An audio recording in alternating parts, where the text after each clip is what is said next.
Anytime.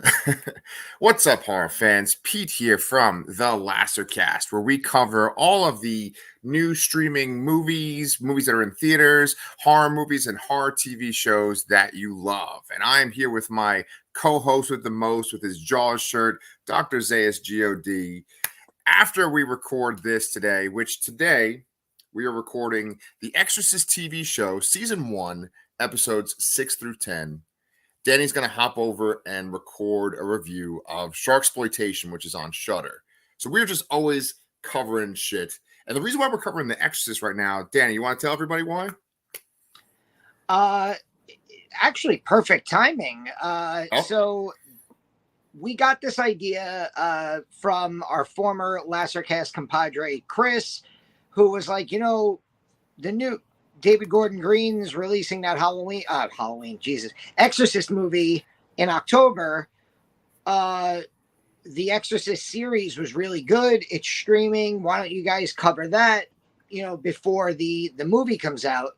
And we kind of took that and ran it as Exorcist Month. We started with Exorcist 3, and then miracle upon miracles, the first trailer to David Gordon Green's new film released yesterday in theaters, and a cut of it was released on not YouTube, but it was like circulating on social media.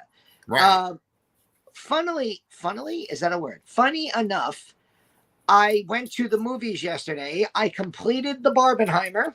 Oh, shit. Okay. Wow. Yes, I saw Oppenheimer 10:40 in the morning in IMAX, and then went with my wife, my daughter, my mother, and my sister-in-law, a bunch of women in my life, and we all went to see Barbie at 4:10. During the Oppenheimer trailers, I got in IMAX the theatrical trailer to The Exorcist. Oh, my God. I thought, you want to start with give a quick recap of what we thought of that trailer? Sure. Sounds good. And you know what? I think you should probably lead that, Danny, because here's the truth. Danny sent me that leaked clip online, and I was looking at it on my phone as I was walking. When I had my headphones in, I couldn't really hear the audio. So I don't know what they said. I'm like, okay, well, I'll go back and I'll watch it before Danny and I record. I go back and go to watch it. It's been pulled off the internet. Yeah, I actually tried to do the same thing. I was like, let me rewatch it before we record. It's gone already. So the trailer does this great thing.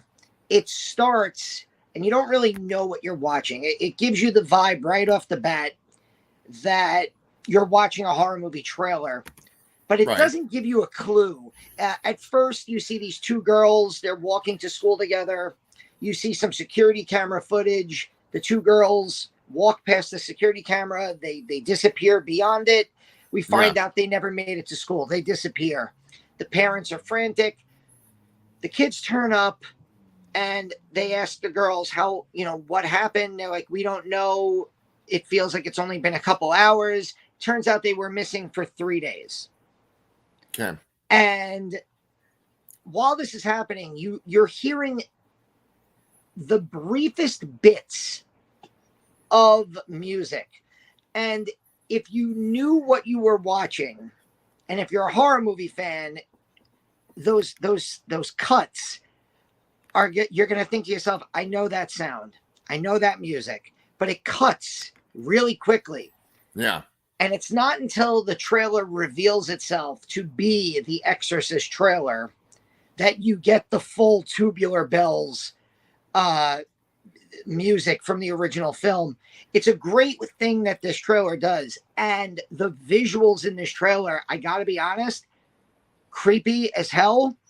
There's the way it does these camera dissolves to make it look resembling of the original film with the black and the white, and it is really the makeup on it's two girls in this movie who are possessed. So the makeup on these girls looks so fucked up. I texted you. I said this, I'm kind of on board with this, and I'll be completely transparent. I was in the movie theater for Oppenheimer, not exactly a horror movie going audience. And there were a bunch of audible reactions to this trailer, and not the laughing or going, oh, what the fuck. It was like, oh Yeah. shit. And when I said the trailer does a good job of disguising what it is at the beginning, when you figure out that this is the Exorcist trailer, there's this amazing moment where a character goes, has anybody seen anything like this before? And they're like, well, someone has. Right. And in walks Ellen Bernstein. Right. And as she comes in, the music starts. This girl next to me, who must have been in her early 20s, she was there with a guy and her father, and she just audibly went, oh, shit. And I was like, okay, all right, we are on it. So The Exorcist Believer is coming out in October. I think it is a fucking great trailer. If you go to the movies, whether it's Oppenheimer or something else, or if it's Barbie, I don't think you're going to see the trailer for Barbie, but I do still need to see Insidious 5, so maybe I'll get to see the trailer again. Yeah. It's really good. It's really scary.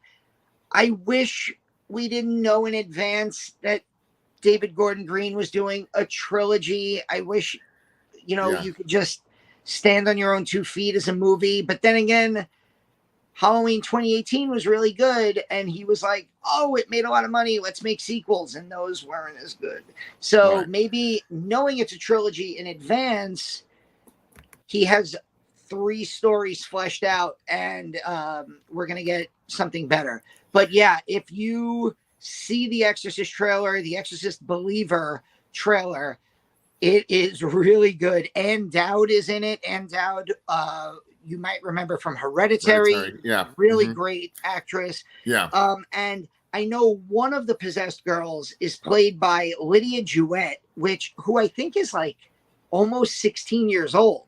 So I think these girls might be a little bit older than Reagan, but then they do look younger. So maybe it was filmed, obviously, when they were younger.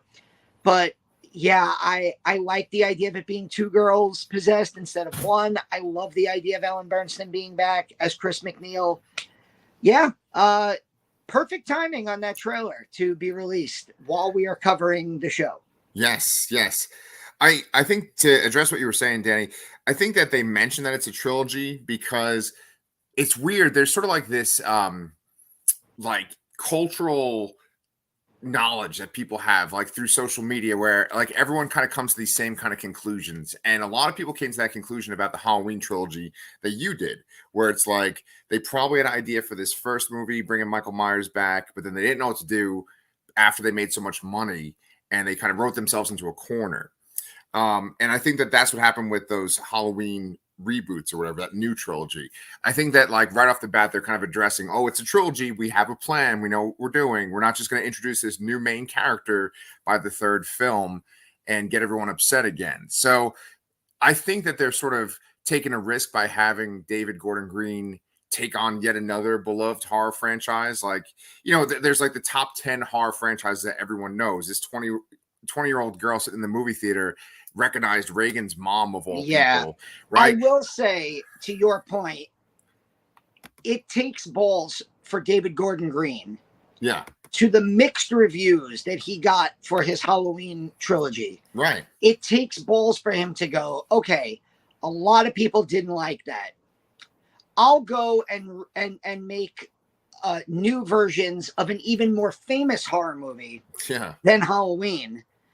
And so, like, if this is a success, he's basically free to do whatever he wants in the horror space. Yes. If this is a colossal mess, or if it follows that same Halloween trajectory where the first one is really good and then the sequels are just, what are you doing? Yep.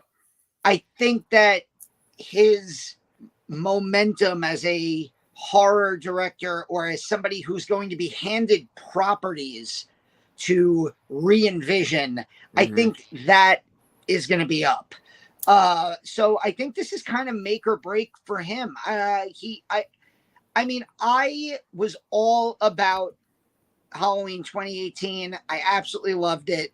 I bought a Halloween Kills shirt from Fright Rags Oh my before God. Halloween Kills came out, and I like the shirt a Okay. lot more than I like the movie. And Halloween Ends is what it is. Yeah. So I did like this trailer, though. I was very happy with this trailer. What did he direct before he did Halloween? Did he do like Pineapple I Express and like Your Yes, I think Highness? he was like the director of those like stoner comedies. I Yeah. mean, that's why him and Danny McBride are a pair. Right. Danny McBride, because it's really crazy to think of like who Danny McBride is. Eastbound and Down, um, these movies that we're talking about, these stoner Tropic comedies. Thunder and This is the end. He Pineapple was in Express. Tropic Thunder Yeah. also. Oh, okay. He's like an Uh, explosives guy in Tropic yes. Thunder. Yes. Okay. And for him to go from that to he has probably the best character in Alien Covenant. Yes, agreed. Yeah. And to go and you're like, oh, cool, Danny McBride, that stoner guy, he's in an Alien movie. That's cool. And all of a sudden, he's like the co-writer of 6 possibly new horror films attached to epic all-time franchises. Yeah. So very strange career trajectory. I don't think anybody would have seen this for Danny McBride a few years back. Yeah. Wow. Okay. So you talk about epic horror franchises, and last time we did this episode, which if you guys haven't seen, make sure you check out our review of episodes 1 through 5 of the Exorcist TV show. I thought that was a really good discussion. We talked about The Exorcist and how it doesn't really feel like a franchise, even though there are multiple movies and there is a TV show. One thing I wanted to start off today that I thought would be an interesting talking point is I think that, and I don't know if this is any kind of profound thought, but I think that the more entries you make in a series, the more you dilute what's there, right? And it kind of wears it down. It makes it thinner. And I think about that The original law of diminishing returns. Yeah. And I think about that first Exorcist, and I truly do believe that that is the scariest of all the things that we've watched so far. I have changed my stance, and I think I like The Exorcist 3 more, and I'd rather watch The Exorcist 3 more, just like you. But I think that the overall scariness, the atmosphere, the way the Exorcist movie feels is scarier than any other movie and anything in this show. Yeah. Now, for this show, there are generally unsettling moments, especially in this second half of the season. But I think that in general, kind of the more you flesh out the demon stuff, the more you have the demons talking, it just becomes more like supernatural. Like by the end of season 1, which we're going to discuss today, I felt like it was almost like, oh, we're just kind of watching like the supernatural, but it's like The Exorcist too. It's really funny that you say that, because literally through that wall is my living room, and Athena and Charlotte are bonding right now over Supernatural. Yeah. We bought Charlotte at Comic-Con last year a Crowley shirt. My favorite character from that whole series. I love Crowley. He's awesome. And they're up to about season 8. Oh, dang. Okay. Which is, if I remember, about a third of the way through the entire series. Yeah, I don't even I stopped watching it at some point. I don't even remember. Right. It just it was so much. Right. And there is a point in this second half of the season where the demonic entity is going, they do that incantation with the powdered bones and the body parts, which is great stuff. But then it's like, it takes possession of one person. It takes possession of another person. Yeah. There's this, cult inside the church, which I thought was a tremendous aspect of this series. Right. And I didn't think they needed that like extra bit of possession stuff. Like, who is it? The fathers of, what's their, or the friars of Ascension? That's all there's good. this like, oh, we're this loving group of Catholics who we trace our ancestry all the way back to the angels. But of course, obviously the devil is a fallen angel. And so I really like that stuff, that it's, the Pope is coming to Chicago and it's the Catholic Church that is organizing his demise. Right. But at the same time, you have, members of that sect of the church are being taken over, and there's the eye thing, which it was a cool effect that I thought they overdid. And then at the same time, you have Gina Davis takes the spirit, takes the entity Pazuzu away from her daughter towards the end, and Reagan is now possessed again as an adult, which in theory sounds good, but I thought it went on too long. Yeah. And it just kind of felt, as you were mentioning, it was diminishing the more it went.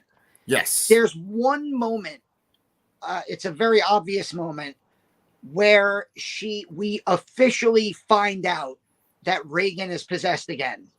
And there is a kill that happens so suddenly that you're like, oh shit. Yeah. And it ends an episode and you're like, okay.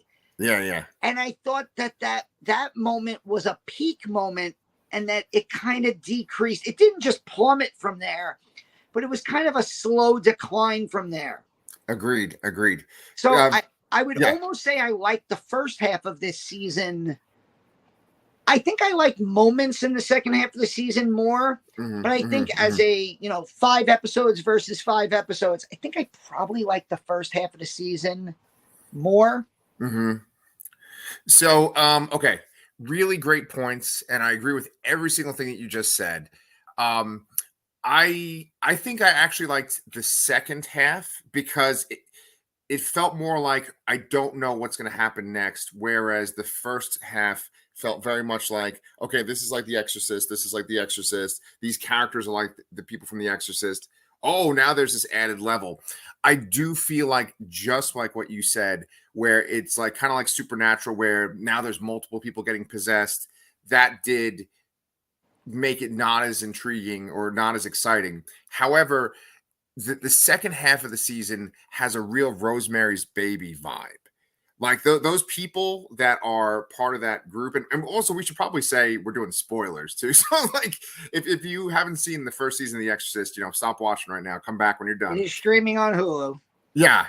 But one of the scenes that I really, really liked was when they were all sitting around the table, this evil sect that you mentioned. And there's all these characters that you've seen for the first half of the season that have been like these good kind of Catholic characters. There's that one woman, Maria Walters. Yeah. And she's sitting there, and you kind of had this feeling, okay, she's probably sinister pretty early on, but then you see that she's part of this fucking group that just wants to like let demons take over their body. And I think like the chief of police is there. Yeah. Like the cardinal who's like putting this whole thing together. Yeah. And I thought that the actor that played the cardinal and that character, I think that was really great too. I thought he was very like sinister. When he's like possessed, he looks really fucking creepy. And he just had this great balance of sort of being kind of charming and disgusting at the same time. I thought he was well cast, and that character, they set him up really well. And then I really like that one. What would you say her name was? Maria Walters? Yeah, played by Kirsten Fitzgerald. Okay, so I thought that she was great. I like the whole idea that she wants to be possessed by a demon, but the demons essentially think that she's unworthy. And and to that end, I really like the idea that like the demons or the devil or like evil has this plan that is like almost guaranteed to work, but all of the people that are working for the devil or are possessed by demons, they like will mock each other and put each other down and insult each other at the almost to the detriment of their own plan. And it's like evil being corrupting even of itself. I thought was an interesting aspect of like their plan doesn't work. Spoiler, the Pope survives at the end. Yeah. And really the reason is because like they were so overconfident in their plan that they left things to chance. You know, it's that very cliche thing of just kill Father Keane, but no, he somehow, you know, makes it. You know, like they'll cut them in a way where they're like, oh well, you're dying now, but instead of just like shooting him in the head. Right. Yeah. You're dying now, and we're all going to leave you here to escape. Yes. With Very these two faceless thugs. Right. Or, you know, who you could take out from a seated position. Right.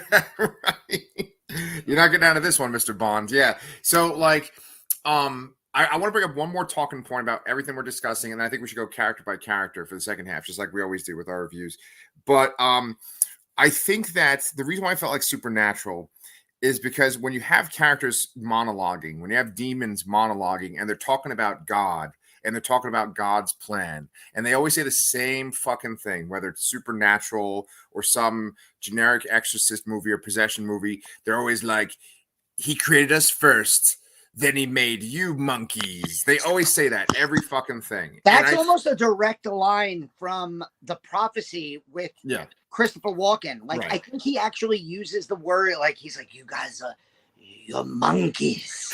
You know, in his Christopher Walken, you know, he plays the angel Gabriel in that movie. Yeah. By the way, if anybody has not seen the 1995 film The Prophecy with Christopher Walken and Elias Koteas, go fucking watch that now. It is unbelievable.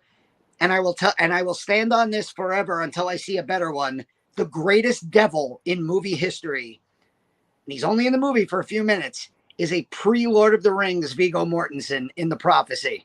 Yep. I actually have to go, movie. Danny, because you said if you didn't see The Prophecy, you have to leave. So I have to leave. Don't leave. You can stay. I know that movie, though. I've seen clips, and I know that Viggo is the devil. But let me ask you this. He's better than Peter Stormare in Constantine? For my money, he's so perfect in the movie. He's only in the movie for like 2 scenes, and he just eats up everything. Okay.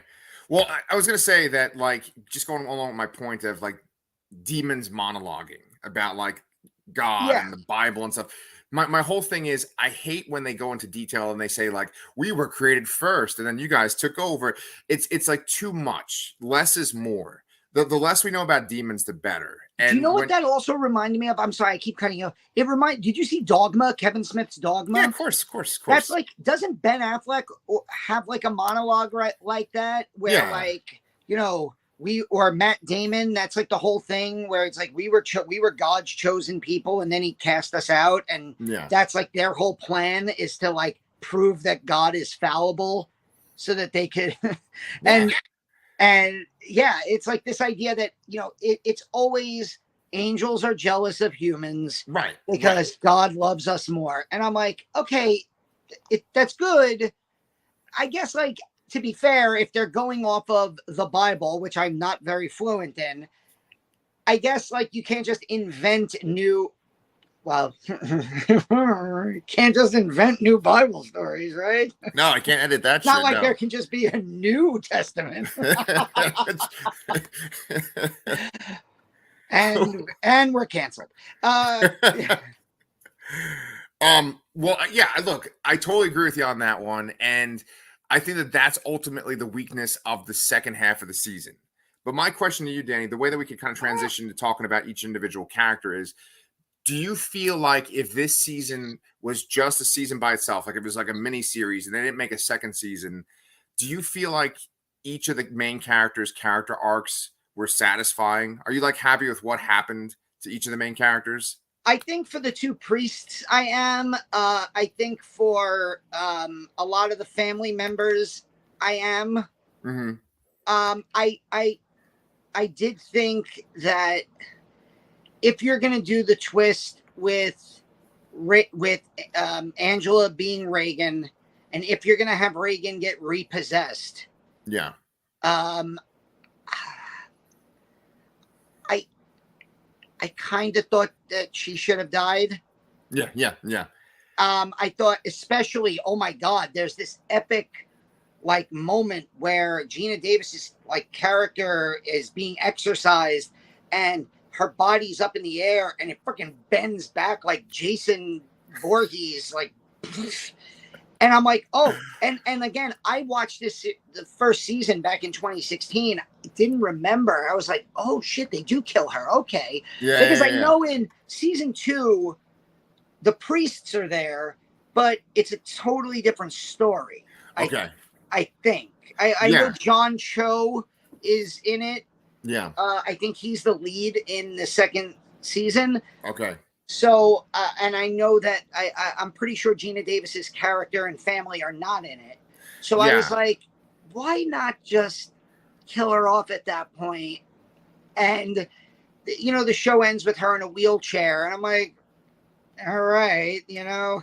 But I like the fact that the daughters survive and they are,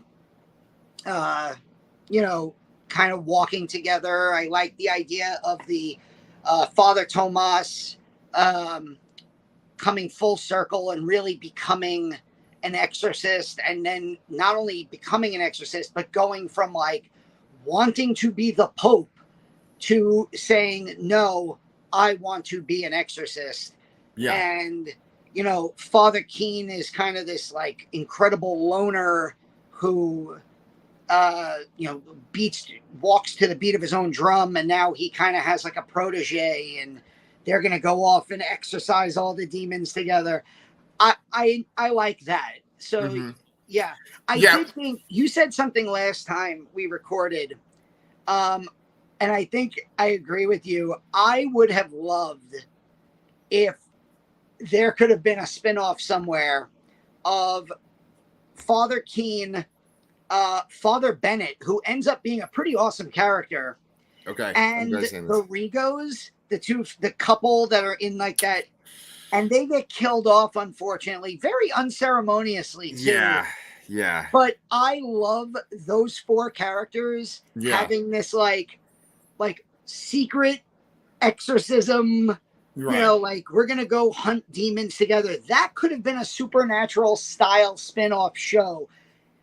It could have, you know, there could have been some levity, it could have been like scary, but they also have really good chemistry as like a group.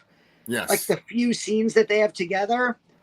I was really glad that Father Bennett didn't die. I don't know if he's in season 2, but the actor Kurt Egianawan, I'm gonna mispronounce that. But he when the show starts, he feels like an antagonist to Father Keen. Yeah, agreed.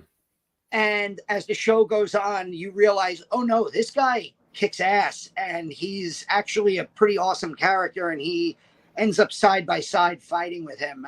So yeah, I was a big fan of those 4. I wish all of them would have survived.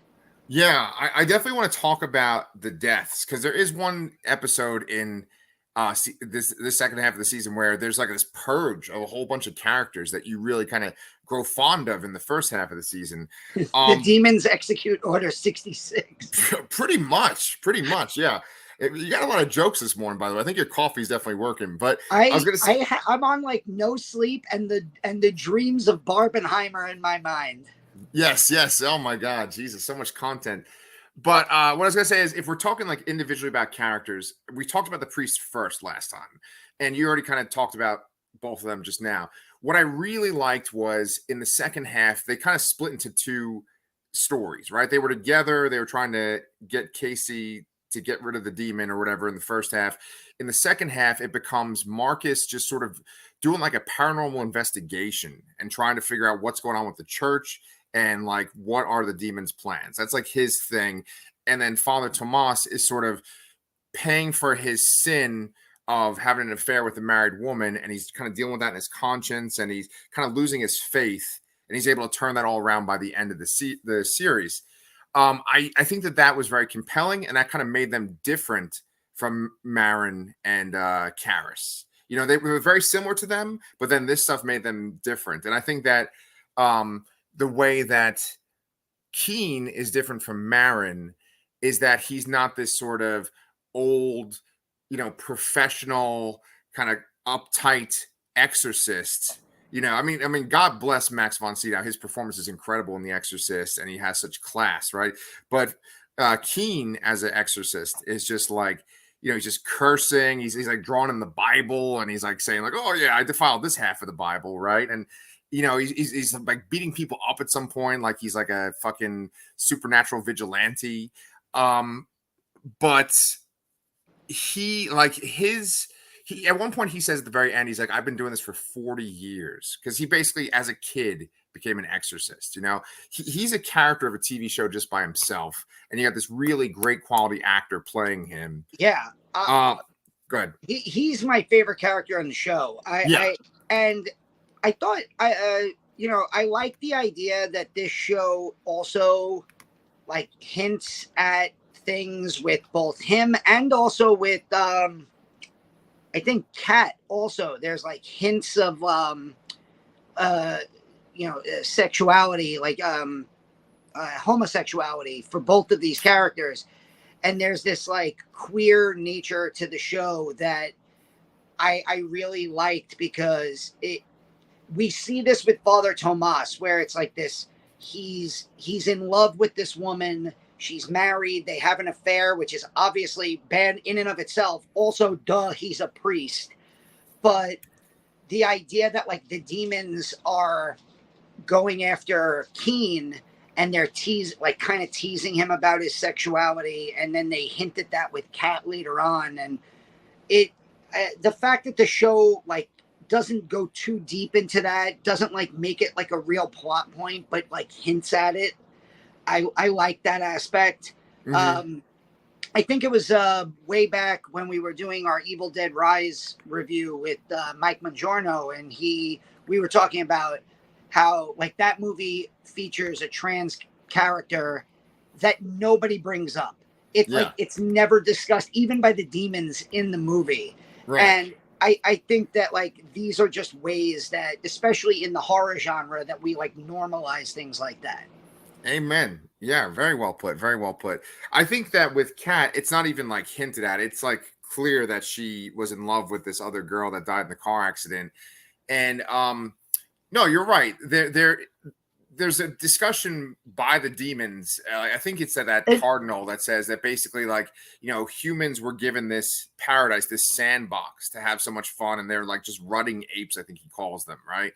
And there's the idea, because when you see that cardinal in his like hotel room, he has this big spread of food and stuff at the end, and he talks about how like the angels essentially the evil angels, the demons, want to sort of experience this sensual delight. You know, it's all about like having a vessel and being able to do things. And Gina Davis does some creepy ass stuff too when she's possessed by Pazuzu at the very end. And we can get to her in a minute, but just to kind of wrap up the discussion on the priests, what I really like about Father Tomas is that he hits this kind of lowest point. And I really, really like the scene where he goes to his church and he runs into the woman that he was having the affair with, but then her husband's there. And I thought that the husband was actually pretty creepy, even though like there's nothing supernatural going on there. It's just a husband confronting a guy that's sleeping with his wife. But just the way that actor pulled it off, it was kind of like, it almost felt like that could be a regular movie without any kind of supernatural trappings of a jealous husband kind of getting revenge on a priest and his wife, you know? Yeah. What'd you think of that scene? Did you like that scene? I liked the scene. I didn't really understand some of that, only because she had like moved out of her house. She like told Tomas that she was leaving him, and she apparently has like her own place, and they even met at that place already. So like it seemed weird that she was now like subservient to the husband that she's leaving, as if like she was being forced to go back to him. Yeah. That part I didn't really, I don't know. That part I didn't really like. I thought the confrontation was really good though. Like, and you know, I made the joke last time about how I just watched Fleabag, and apparently this is like a new thing with like priests in fiction, priest erotica. Yes, yes.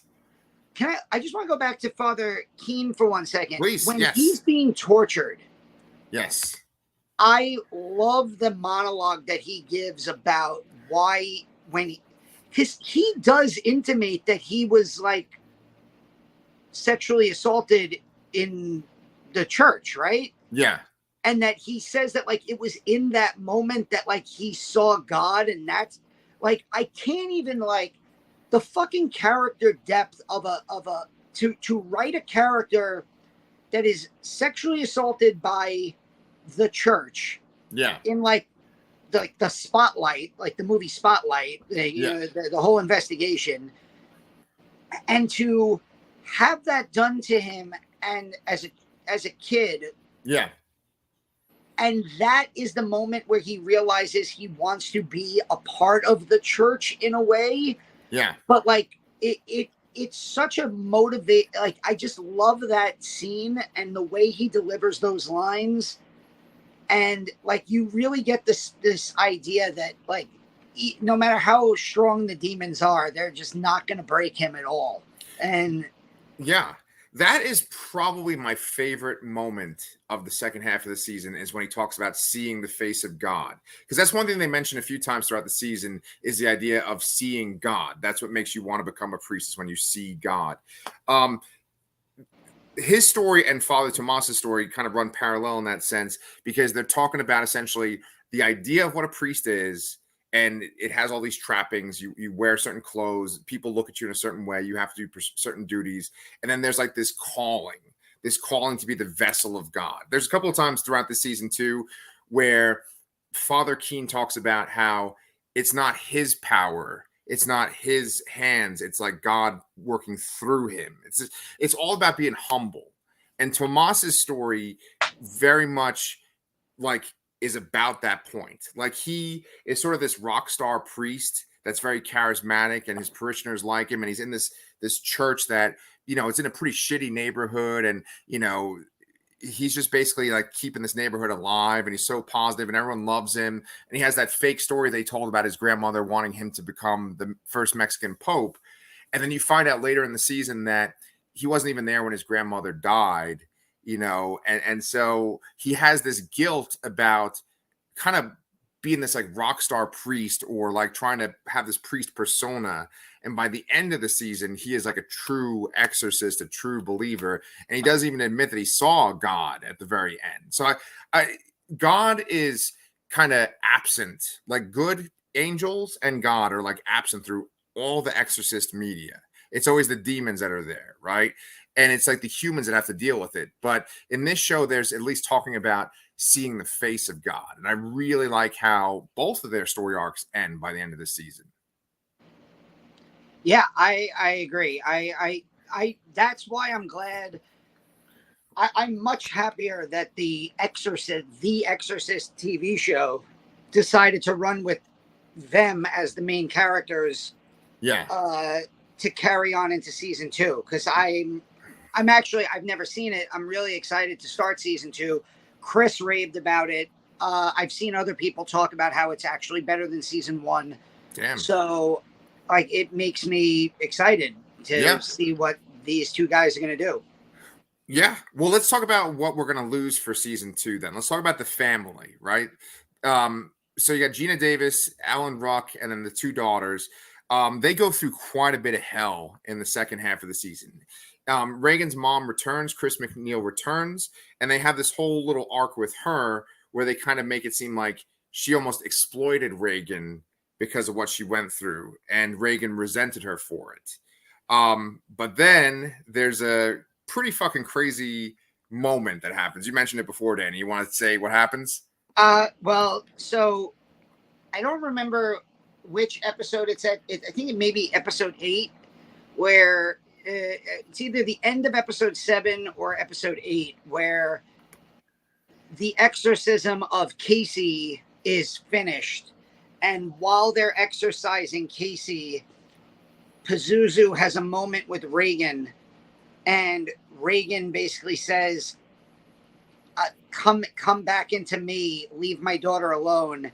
And the exorcism of Casey finishes. Everybody thinks everything is done, and they're walking down the stairs together, Reagan and her mother, and Chris, the mom, realizes that her daughter is possessed again, and before anything can even happen, she just grabs her head and snaps her neck. She falls down the stairs. It's a great moment. I thought the follow-up to that moment was completely bizarrely not because that moment it like ends the episode. Right. So I'm expecting the next episode to start with like ambulances, a funeral, something, and they're just like, yeah, I can't believe grandma died. Yeah. And I'm like, what? There's like no follow-up to it at all. And then like an episode and a half later, when they realize that Gina Davis is possessed, they're like, oh, did you kill grandma? And it's like, and then even at the very end, they don't even have like a ceremony. This is like a famous actress. Yeah. In the script, she's like a world famous actress, and there's like nothing. There's like I think there's like a vigil outside the house. That's it. Yeah. I think I've mentioned lampshading before. It's like basically when they make a joke on a show about something to be like, oh yeah, we know about this. There is this one part when they do a toast when like the whole family's sitting together at the dining room table, and the daughter's like, oh yeah, and to our grandma that just died. So I think that's pretty funny too. Like, yeah, because they kind of, it's almost like an afterthought. Oh yeah, remember grandma died? That reveal is crazy, but what was actually crazier for me was they have flashbacks to young Reagan interacting with her mom. And young Reagan is played by none other than Yellow Jacket star Sophie Thatcher. Is she really? She really is. I looked her up on IMDb. Absolutely. That's her. Crazy. I did not even notice that. Yeah. So, I mean, it was great to see Sophie Thatcher. She's essentially in 2 episodes of that first season. And we see that scene where she's essentially using the Ouija board and she meets Captain Howdy. Right? Now I have to go back and just look at the young actress's face.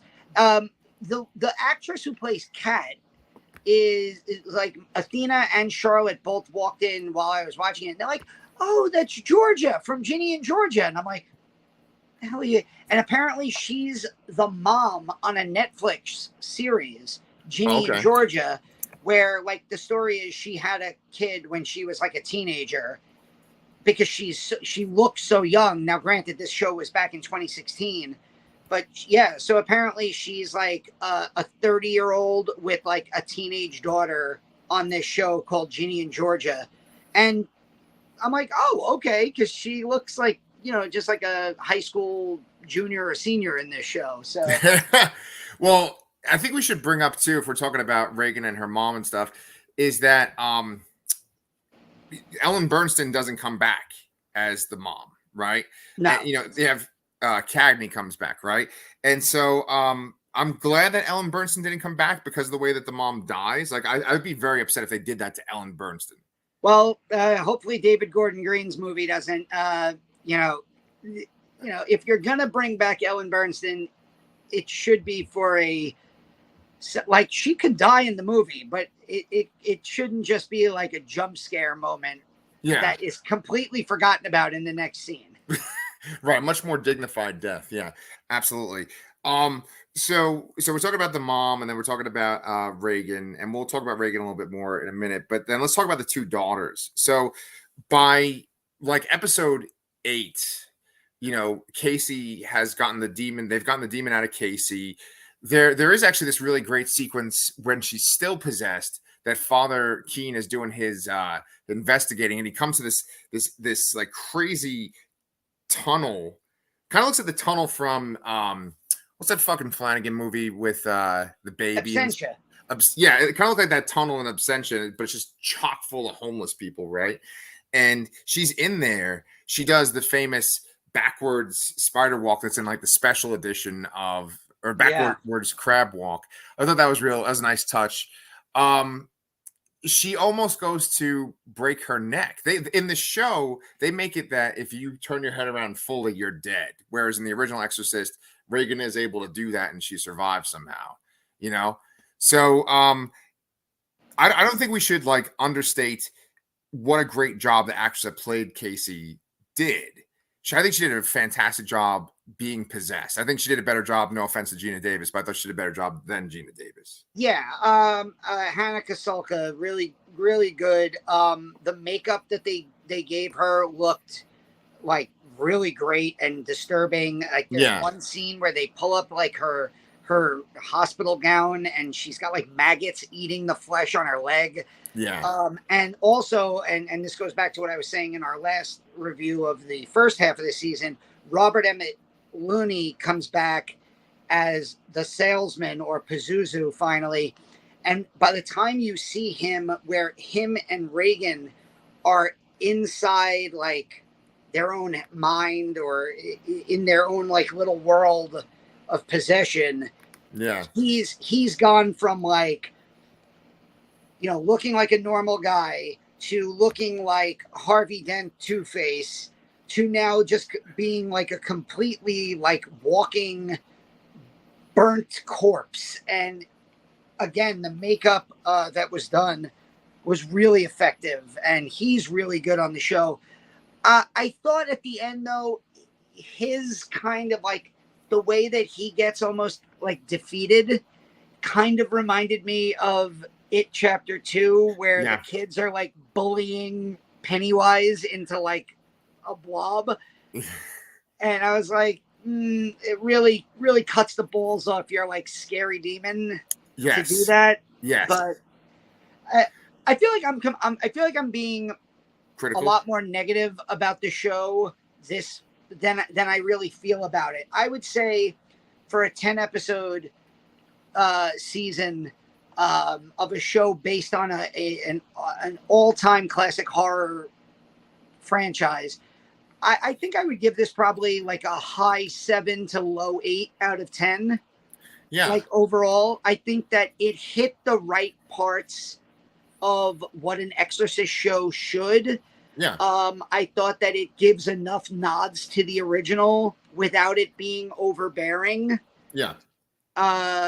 Like they do, of course, finally bring out The Power of Christ Compels You. Yeah. But they wait until like the very end to do that. And it's like, that's like the move that wins the day.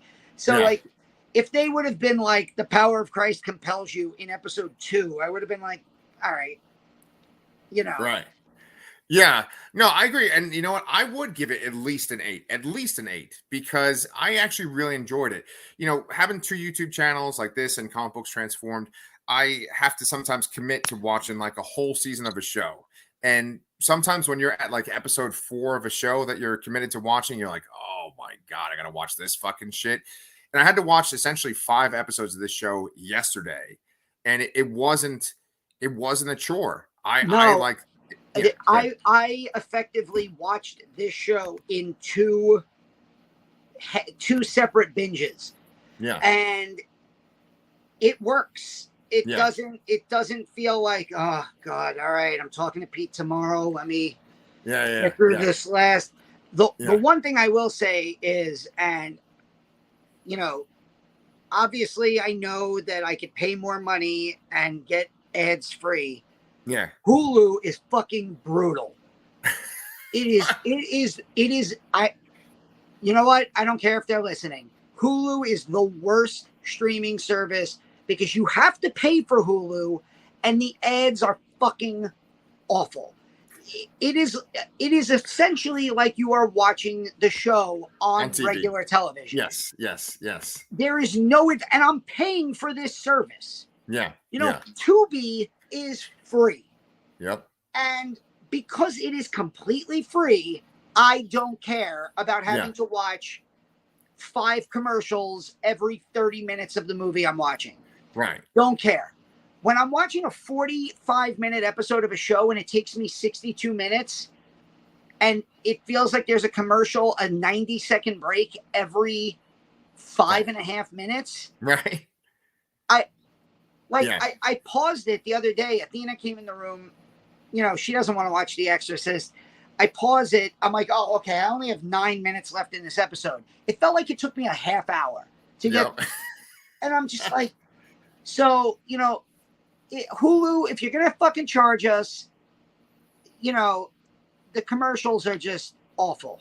Like Yes. there's so many streaming services that you pay for, and one of the reasons you pay for services is you want ad-free content, or at least less ads. Like I think Peacock and Paramount Plus do a thing where it's like, watch these 2 minutes of commercials and then you'll get your movie commercial free.